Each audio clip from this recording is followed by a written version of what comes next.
As the new year began, it was looking like there was quite a bit of unfortunate trends, not just with crime here in Madison County, but with an overwhelming number of overdoses. We visited with EMS Director for the county, Carlos Coyle, who says that when we first sat down with him over a year ago for a similar interview, that opiates reigned supreme when it came to drug use. However, now at the beginning of 2019, Coyle says the trends for the past year have proved to display a spike in methamphetamine use.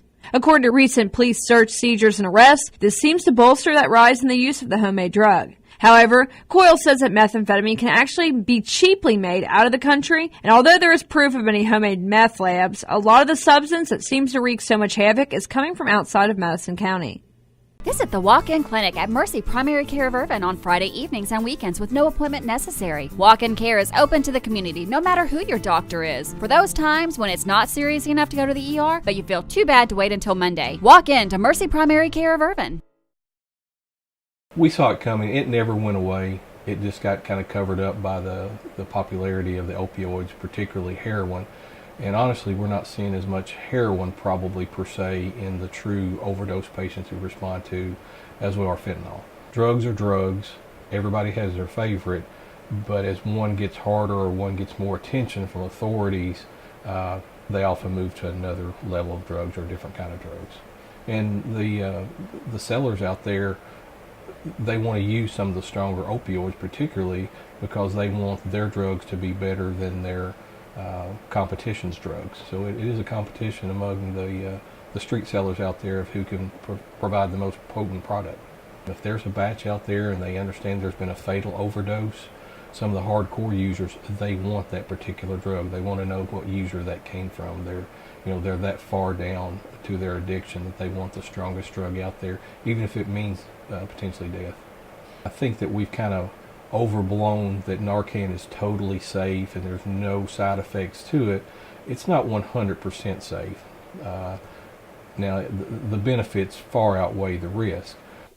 The other thing is the shift to methamphetamines. Narcan only reverses opioid overdoses.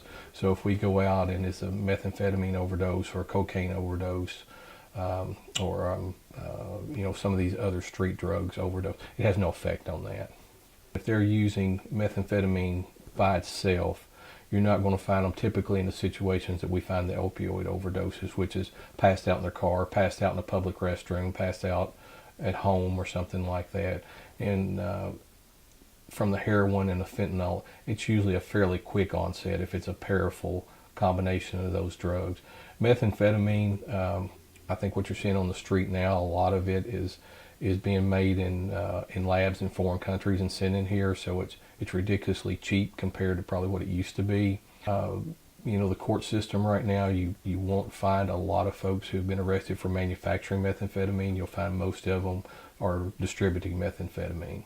Education. Educating our young folks about the dangers of drugs is paramount. I think it's the only solution that we know that'll work. It's probably the least financial cost as far as benefit out there too. Kentucky ranks 5th in the nation in drug overdose deaths. There's 37.2 deaths per 100,000 people. That should alarm anybody.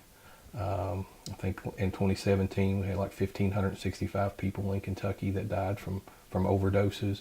And that number is not anywhere near the true number of deaths that are probably related to overdoses. Anybody who have done drugs is going to suffer some long-term health problems. So it's that, and alcohol is a drug. This happens to be a legal drug, and used in moderation, it's probably not an issue.